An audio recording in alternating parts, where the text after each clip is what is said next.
네. 이번 TEDx의 주제가요. 혹시 뭔지 아시나요? 네. 비기너게 다시 시작하다라는 뜻인 만큼 저도 제 인생을 다시 시작했다 할 정도의 이야기를 해드리고자 옆에 섰습니다. 저는 사실 17년 동안 남들과는 항상 남달랐어요. 저는 이게 제 4살 때 모습이고요. 제 7살 때 모습입니다. 저는 항상 다리도 굵었고 덩치도 커가지고 이렇게 단을 줄여 입어야 할 만큼 상당히 몸무게가 많이 나갔었어요. 그렇게 초등학교 1학년, 2학년, 3학년이 지나서 제가 초등학교 4학년 때였습니다. 친구들과 술래잡기를 하는데 제가 술래가 됐어요. 근데 앞에서 제 빠른 친구가 저를 향해 달려옵니다. 약 올리면서. 제가 잡았을까요? 못 잡았을까요? 너무 잘하십니다. 저는 못 잡고 친구가 회전하는 바람에 그대로 저는 딱박하게 쳐박았습니다. 그때 지바가 자책했어요. 왜 이렇게 돼지지? 되게 암울했었습니다. 하지만 저는 그럼에도 불구하고 다이어트에 도전하지 않았어요. 그렇게 초등학교 4학년, 5학년, 6학년 지나고 나서 6학년 때 저는 171cm에 92kg 정도 나왔었습니다. 그래서 저는 가장 근처 학교인 동중학교에 배정되었어요. 동중학교 나오신 분? 최고입니다. 그래서 동중학교에 입학해서 낯선 환경에 적응하던 도중에 제 다리에 초록색 덩어리라고 해야 될지 모르겠는데요. 혈관 같은 것들이 하나둘씩 나타나기 시작했습니다. 처음엔 대수롭게 여기지 않았으나 서서히 가면 갈수록 개수도 늘어나고 다리에 쥐도 나고 자다가도 쥐가 나고 운동할 때도 쥐가 나고 하지만 저는 이게 병이란 걸 알았기 때문에 그럼에도 불구하고 병원에 가기가 무서웠어요. 저는 14년 동안 수술한 걸 받아본 적이 없었기 때문에 병원에 가기가 무서워서 부모님께 말씀도 드리지 않았습니다. 그렇게 중학교 1학년, 2학년 방치하고 보내다가 결국에 중3 여기서 저를 찾을 수 있겠으신가요? 네, 맞습니다. 여기 제고요. 다리를 비교해보시면 아시겠죠? 제가 이 정도로 몸이 굵었었습니다. 그래서 이때 중3 때 110kg를 찍었고요. 그때는 제 다리가 많이 굵었어요. 이미 몸도 운동하기 힘들었고 다리에도 혈관이 거의 지도처럼 튀어나와서 심각한 상태였습니다. 그래서 공부하는데 자꾸 다리를 만지고 집중도 안 되고 저는 그래서 정말 안 되겠다 싶어서 부모님께 말씀을 드렸더니 하지정맥류라는 병 같다고 병원에 가보자고 했습니다. 그래서 저는 용기를 내서 바로 방학 때 경북대학교 혈관외과에 찾아갔습니다. 의사 선생님이니까 상담을 하던 도중에 10대 때 이런 병이 오는 거는 누군데? 라고 하시기에 저는 생각했습니다. 진짜 내가 살이 많이 쪘구나. 그렇게 방학이 끝나고 저는 개학 때 수술 일정을 잡게 되었습니다. 솔직히 여러분 학교 안 가면 기분이 어떠세요? 저는 그때 기분이 상당히 좋았습니다. 일부러 방학 때 잡으려는 걸 제가 개학 때 잡으려고 했거든요. 그때는 수술을 크게 대수롭게 여기지 않았어요. 학교 안 가고 기분 좋고 철없이 기뻐했습니다. 제가 그때 6인실이 없었어요. 그래서 1인실 있었거든요. 엄마한테 좀 미안하지만 밥도 맛있게 나왔습니다. 표정 보이시죠? 되게 행복해 보이지 않나요? 이때만 해도 저는 수술에 대한 걱정이 없었어요. 그런데 그 수술 전날에 보통 몸에 항생제를 꼽습니다. 근데 항생제 바늘이 좀 굵어요. 손가락 마디 반 정도 됩니다. 요만한데 그거를 꼽을 때 와 너무 아프더라고요. 이게 움직일 수가 없어요.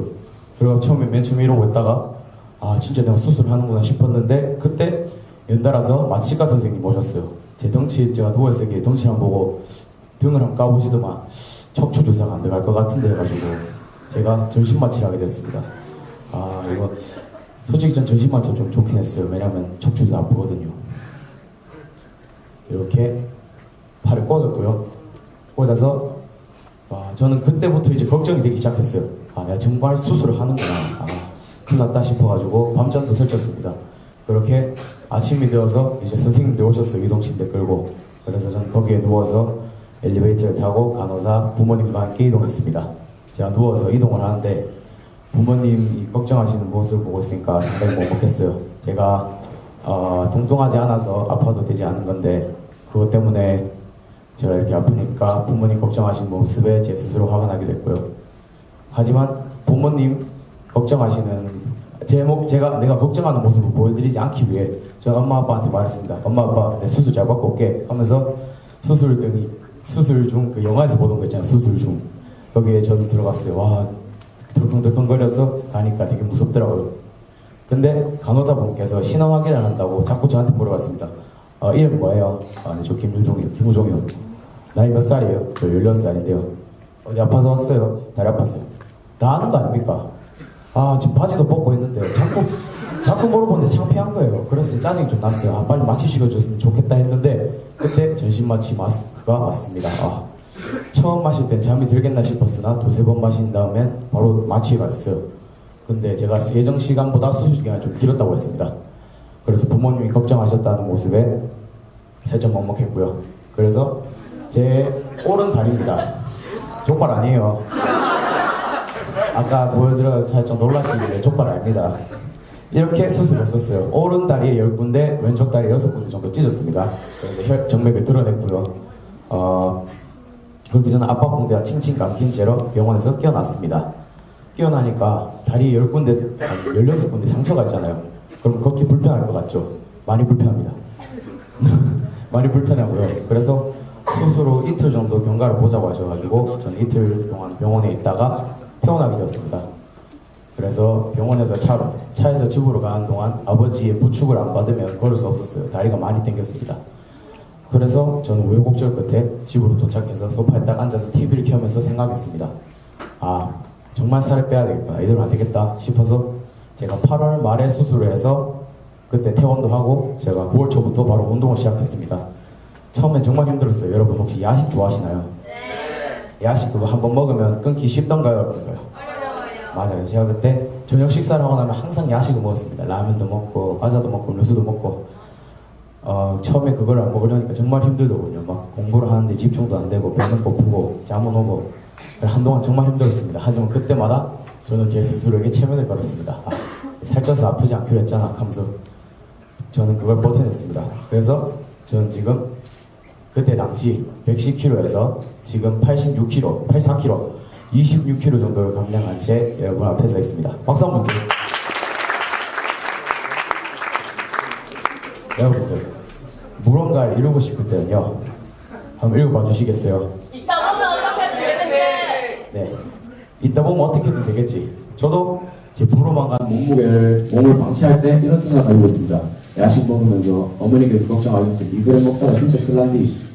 근데 야식만 먹는 거 뭐 되겠어 하면서 이따 보면 어떻게든 되겠지. 이런 마음가짐 가지고 살았어요. 하지만 절대 어떻게든 되진 않더군요. 스스로의 노력 없이는 이뤄낼 수 없다는 걸 저는 몸소 깨달았습니다. 여러분, 처음 한 번의 시도를 두려워하지 마세요. 무언가 열심히 갈구하고 그것을 이뤄냈을 때의 성취감이란 그 무엇과도 바꿀 수 없으니까요. 하지만 처음 한 번 시도에 성공한 경우 드뭅니다. 물론 실패할 수도 있어요. 하지만 실패했다고 해서 도전을 멈추지 마세요. 엄마. 실패했을 때 당신은 도전하기 전에 당신보다 훨씬 아름답다 라는 말이 있습니다. 남들은 두려워 시도조차 하지 않았지만 한 번 혹은 여러 번이 될 수도 있는 실패의 경험은 여러분을 한 발짝 더 성장하게 만들어줬을 것입니다. 다음번엔 보다 나은 결과가 여러분들을 기다리고 있을 거예요. 실패를 두려워하지 말고 도전하지 않는 당신을 두려워하세요. 지금까지 저의 부족한 강의 들어주셔서 감사하고요. 연사제 김우정이었습니다. 감사합니다.